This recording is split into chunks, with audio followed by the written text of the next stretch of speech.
나마스테 나마스카.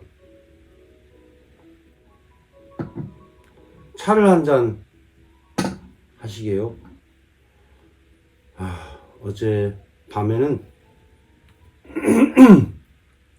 목이 막 잠기네.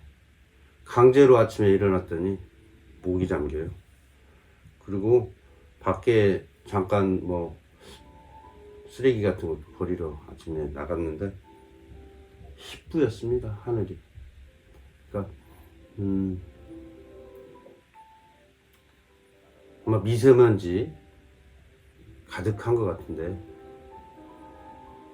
그런 생각이 드네요. 아무리 내가 내 주위를 깨끗이 정갈히 한다 해도 멀찍이에서 불어오는 바람, 우리나라에서 아무리 깨끗이 한다 해서 저 중국에서 불어오는 황사를 어떻게 막나요? 막을 수 없죠. 그 안에서만 들끓고 있는 느낌. 그러니까 나는 정직해, 나는 순수해, 나는 깨끗해. 이게 자기가 자기에 대해서 자랑하고 또 실제 그렇게 하려고 노력하겠지만, 근데 주위에서 그 사람을 한 3명만, 못된 사람, 정직하지 않은 사람, 깨끗하지 않은 사람이라고 폄훼해버린다면 그 사람은 깨끗하지 않은 사람이 되고 말죠. 실제로는 깨끗한데도 말이죠. 그러면 이야기를 바꿔서 과연 그 사람은 정직한가, 깨끗한가, 순수한가? 우리가 얘기를 할 때 주관적인 견해 그리고 객관적인 견해 또는 시각을 얘기하죠. 그 말 그대로 풀자면 주는 주인주, 본인이라는 뜻이잖아요. 본인의 볼관, 내가 보는 세상. 그리고 객관은 손님 객자이니까 손님의 입장에서 그 집이든 그 집 주인이든 보고 있다는 거죠. 그러면 좀 더 상식적으로 풀자 보면 객관적인 시각이 더 맞을 수도 있죠. 나는 집을 깨끗이 하고 살아 그랬는데 손님들이 와서 볼 때는 굉장히 지저분하고 깨끗하지 않을 때, 그러면 우리는 상식적인 수준에서는 분명히 손님들 편을 들겠죠. 근데 세상은 손님들로 북적거리는 그런 집이 아니잖아요. 내가 내 집에 초청하는 객들일 뿐이고 실제 그 공간을 계속적으로 살아가는 사람은 그 주인이 된 본인이겠죠. 그러면 우리 각자가 그라고 생각하고 그 본인이라고 생각했을 때 누구 편을 들여야 옳겠습니까? 어제 저녁에 제가 머문 집 그 공간에서 가장 많은 손님을 실었네요. 7명인가? 8명인가? 아무튼 이 찻잔이 집에 있는 것들 스페어까지 다 동원돼서 차를 같이 마셨으니까요. 즐거워야 되는데 사람이 많으니까 당황스럽더라고요. 집안에 공간이 익숙해지지 않았으니까요. 그러니까 혼자 지내다 보면 즐거움, 그걸 이제 즐기려고 노력을 하겠죠. 그래서 공간이 이 나누는 공간이 나눠지는 거에 대해서 이렇게 편안함을 못 느끼는 그런 것들, 잠깐이지만 물론 반갑고 고맙고 찾아와 줘서 기쁜 그것이 7, 80%라면 20%는 약간의 그 뒤치다거려야 되는 귀차니즘과 방금 말씀드린 공간이 나눠지는 거에 대한 불편함이 있더라. 그래서 사람들은 큰 집을 선호할까요? 큰 방이면, 큰 공간이면 그 나눠진다는 것에 대한 불편함이 적어질까요? 그런 생각을 문득 해봤습니다. 차를 한잔 하자고 해놓고 사설이 길었네요.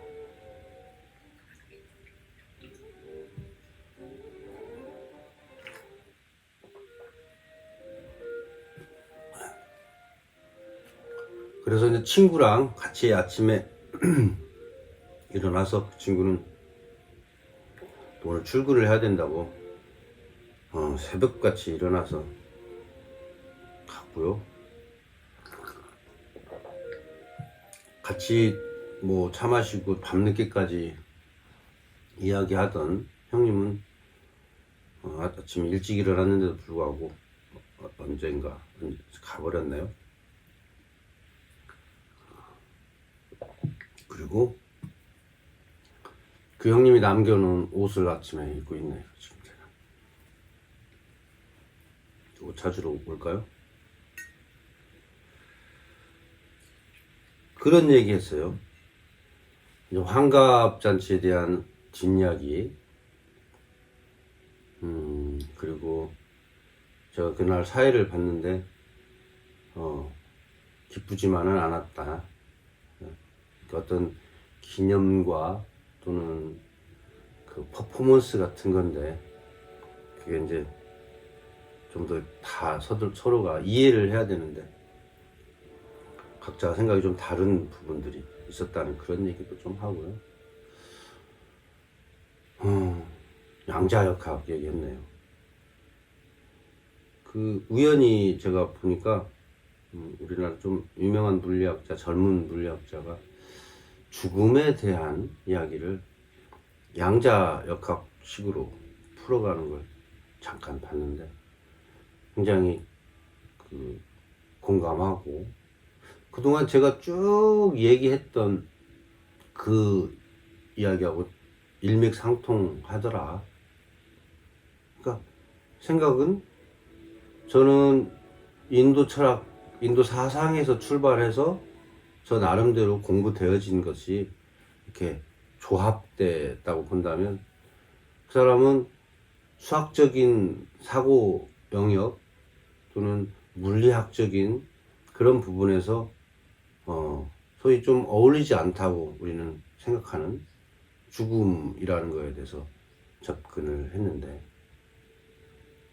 그게 이상하리만치 매치가 되고 같은 생각으로 공유된다는 게 그 사람을 내가 본 적도 없고 만나본 적도 없고 얘기 나눈 적도 없는데 그게 좀 신기하더라. 이를테면 그런 거예요. 그 사람 입장에서 얘기를 잠깐 제가 언급하자면 죽음이란 굉장히 자연스러운 일이다. 그 자연스러운 일에 대한 무거움을 버리자. 뭐 그렇게까지는 얘기 안 한 것 같은데. 자, 쉽게 얘기해 볼게요. 모든 것은 원자로 이루어졌다. 그러니까 모든 사물, 물체, 물질 영역에서 그걸 최소화한 단위. 일단 원자도 쪼개면 뭐 전자, 뭐 중성자, 양성자 이런 것도 다 나눠지고 또 쿼크 단위도 있고 더 나누면 더 미세한 것들도 있다고 해요. 그것을 어떤 우리가 알고 있는 초미립자를 보는 그 전자 현미경이 있다 해도 그냥 이론산의 이 얘기지 사실은 이렇게 증거로 규명된 건 아니죠. 일단 그래서 원자를 채소 단위로, 물질의 채소 단위로 봅니다. 근데 그게 다 죽어 있다고 그 물리학자는 얘기한 거예요. 다 고정되어 있고 멈춰 있고 죽어 있다. 그러니까 우리가 보여지는 모든 사물은 동일한 거라는 거죠. 쪼개고 쪼갰더니 살아있는 것이든 죽어있는 것이든 멈춰있는 것이든 그 모든 것들은 그냥 말하자면 원자들의 집합인 것이죠.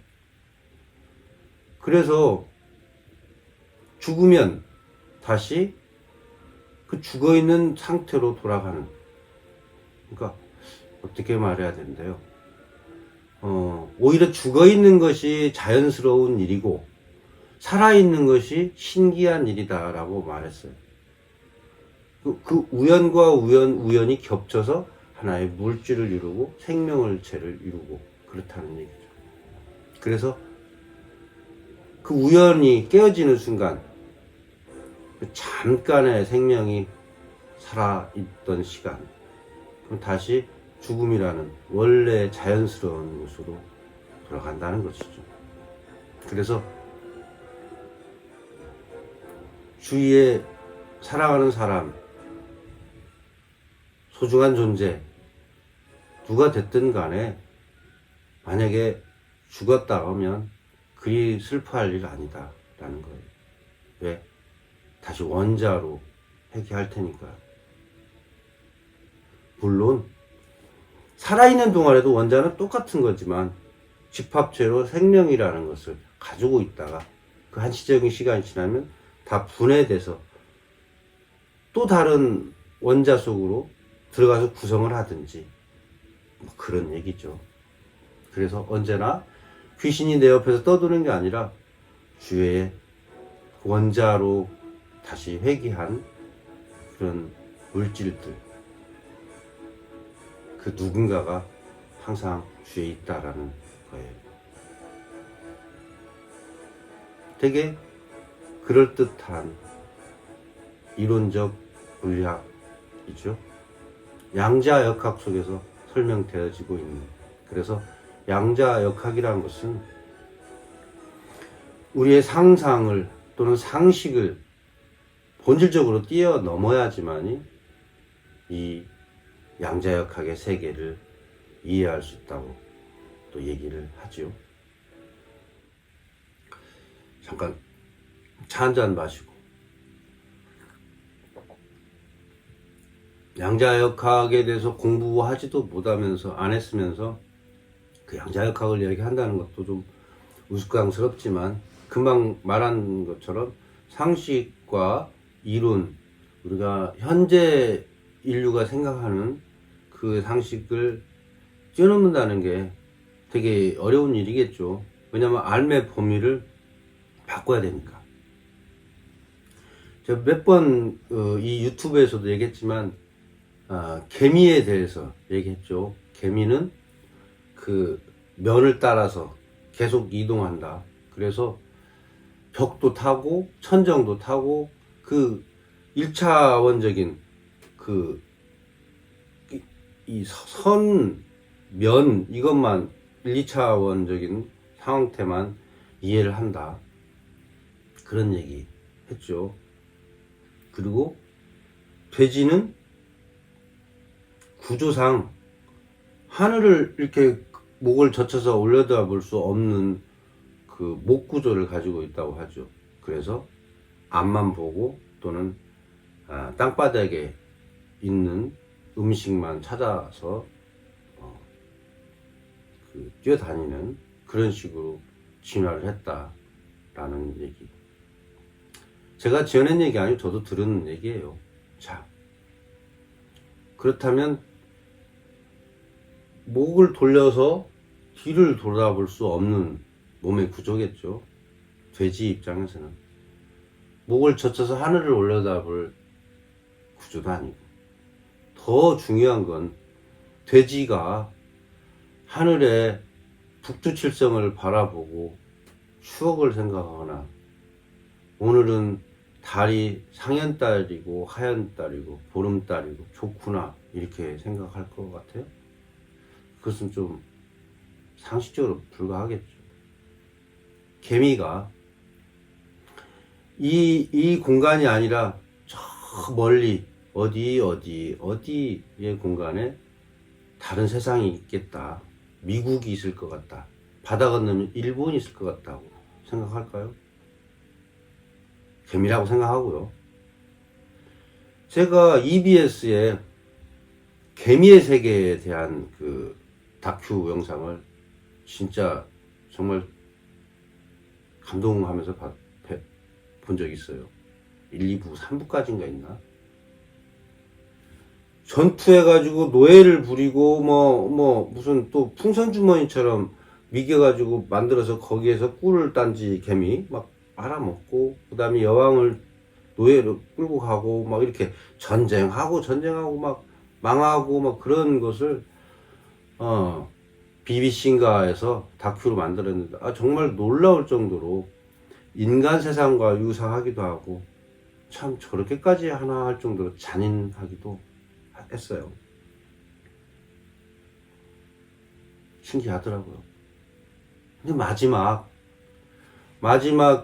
저는 정말 놀랐습니다. 그 수많은 개미들이 다른 개미굴로 침입해 들어가서 막 그 싸우고 멸망시키고 막 그런 것을 봤는데,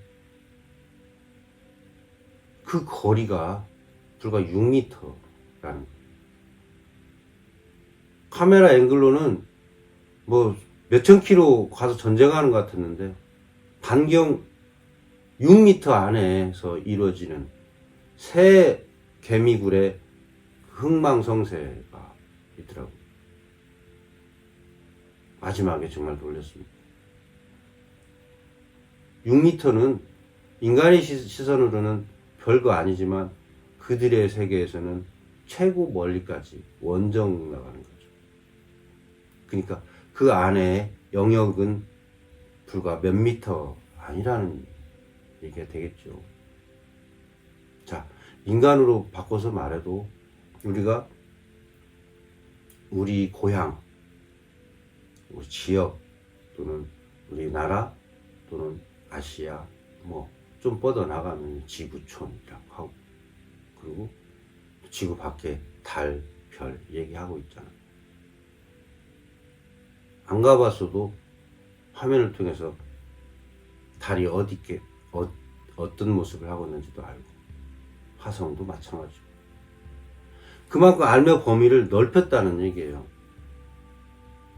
6m의 공간에 개미가 아닌, 실제 달은 가보지 않고 실제 미국을 밟아보지 않았어도 우리는 미국을 마치 본 것처럼, 가본 것처럼 이해하듯이 말이죠. 자, 다시 원래 양자역학으로 돌아간다면 그런 거죠. 개미가 미국을 이해하고 개미가 달나라를 상상하고, 그건 우리 상식으로는 불가능하겠죠.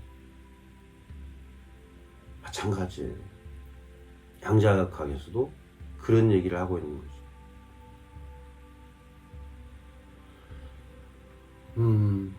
모든 우리가 삶에 있는 것들을 마치 사진 찍듯이 다 영상으로 해서 데이터화하고, 엄청 큰 규모의 예를 들어서 슈퍼 컴퓨터가 있다고 했을 때 거기다 다 담으면, 그 담아진 컴퓨터상의 그 데이터가 그걸 화면으로 옮겼다 오면 또 다른 세상으로 똑같이 존재하는 거라고 그들은 상상 속에서 얘기를 하죠. 마치 우리 게임하면 게임 속에 마치 내가 빠져 들어가 가지고 게임의 주인공처럼 칼도 휘두르고 마법도 쓰고 괴물도 잡고, 그 젊은 친구들이 또래 친구들하고 어린애들이 같이 이야기하고 어떤 놀이를 즐기지 않는 이유, 재미가 없으니까. 게임 속에서는 몰입되는 순간 그 주인공이 되는 것 같은 착각 또는 상상을 가질 수 있습니다. 그래서 그러겠죠. 자, 그래서 양자역학을 이해하는 게 아니라 양자역학은 그 물리학자 얘기는 언제쯤 되면 받아들여질 때가 있을 것이다 라고 얘기를 하더라고요. 공감합니다. 저가 다른 관점에서 보는 건 딱 하나예요. 뭐냐? 글쎄요. 물질 구성은 원자로 되어 있는 건 맞습니다. 그렇다면 한번 생각해 보죠. 그 생각이라는 것은 물질인가요? 아닌가요? 그리고 우리가 누군가를 사랑하고 애틋하게 생각하고 희노애락을 다 감정이라는 것, 이 단어 속에 집어넣었다고 했을 때 그 감정은 물질인가요? 또는 아닌가요? 우리가 떠오르는 기억, 추억 이런 것들을 의식이라는 이름으로 다시 불러온다면 그 의식이라는 것이 물질인가요? 아닌가요? 거의 대부분 아닌 거라고 생각을 하겠죠. 어떻게 그게 물질이 될 수 있느냐라고요. 네. 입이 타네. 인도 철학에서는 그걸 얘기를 했어요. 뭐라고요? 물질이다. 아니, 어떻게 그게 물질인 거야? 거품처럼 이렇게 생겼다가 빵 터져나가는데 그게 어떻게 생각이, 마음이, 어떤 감정이, 의식이 물질이냐고. 자, 딱 두 가지 원리입니다. 인도 철학의 핵심은 뿌루샤하고 그 다음에 프라크리티, 이 두 가지입니다. 뿌루샤는 절대성이라고 얘기하고 순수라고 얘기하죠. 또 신이라고도 합니다. 또는 우주라고도 하죠. 우주 의식이라고 하는 게 좀 맞겠네요. 그럼 뿌라크리트는 뭐냐면 지수화풍공이라고 해서 물질의 기본 구성이라고 보는 거예요. 땅, 물, 불, 바람, 그 다음에 공간. 바람도 물질인 것이고 공간조차도 에테르 물질인 거라는 거죠. 불조차도 물질이라고 보고, 우리가 개념을 우리가 고정화된 또 형태화된 만질 수 있는 것만 물질이라고 생각하는 건데 그렇지 않아요. 어떤 걸 물질이라고 보냐, 정의를 거기서 내린다고 했을 때 변화되는 것들은 모든 게 다 물질이다. 그래서 아함카라라는 그 산스크리트 용어는 나라고 하죠. 마나스, 우리하고 표현이 비슷한데 마음, 내 마음조차도 계속 바뀌고 변하잖아요. 물질의 세계 속에 지배받고 있기 때문에 그렇다라고 하는 거죠. 그래서 변하지 않는 두 가지 원리 중에 이 이원론에서 첫 번째는 순수함, 변하지 않은, 상대적이지 않은 고유한 절대성의 원리를 부르샤라고 합니다. 부르샤에서 파생되어지는 것들이 지수화풍, 프라크리티고요. 그 프라크리티들이 어느 정도 각성, 붓디라고 하죠. 우리 그 부처님을 붓다라고도 하듯이 붓다는 각자, 깨달은 자 이런 뜻이에요. 붓디는 깨달음이라는 것이고요. 그 붓디라는 요소가 거기에 스며들었을 때 마치 이미 구성되어진 초가 하나 있다고 하죠. 심지까지 꽂혀져 있어요. 다 구성되어 있죠. 거기에 성냥개비로 불을 탁 붙여서 붙이는 그 순간이 있다고 가정했을 때 바로 켜서 붙이는 그 상태를 붓디라고 하는 거죠. 그래서 그 붓디가 불을 켜는 순간에는 이제 그 존재가 다시 아까 말한 푸르샤 원래 절대성으로 환원된다는 것이고요. 죽음에 대해서 얘기하다가 양자역학에 대해서 얘기하다가 결국에 인도 철학을 얘기했지만 그게 다 하나의 뭉뚱그려진 거라고 생각해 보자는 거죠. 원자, 핵, 원자 구조만이 아니라 이 의식화된 또는 감정화된 마음, 생각 이런 것들은 아까 우리가 처음 제가 질문을 했던 것처럼 물질이냐 아니냐. 그러면 이 영혼 이런 것들은 도대체 왜 그 아까 말한 원자 속에 들어가지 않은 것 같은데 그 인도 철학에서는 그조차도 변하는 속성을 가진 모든 것들은 물질로 봤다는 거고 그것이 언젠가 과학적인 그 합리성을 담보했을 때는 결국 같은 이야기로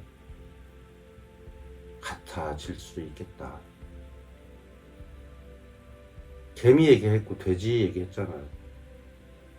이 우리가 가지고 있는 인간이 가지고 있는 그 상식과 지식을 좀 더 초월할 수 있는 그런 계기만 된다면 얼마든지 확장된 그 죽음조차도 정말 자연스러운 것이 되어버리는 결코 불편한 것이 아닐 수 있다라는 것이죠. 오늘의 이야기는 조금 더 정리해서 쉽게 풀어볼 만한 얘기인데 약간의 두서없이 얘기를 해봤습니다. 차 한잔 마시면서 편안한 얘기를 해야 되는데 글쎄 저 나름대로는 죽음에 대한 것조차도 받아들일 수 있다는 기본적인 생각을 공유하자 이런 주제로 얘기를 해봤네요. 잘 지내세요?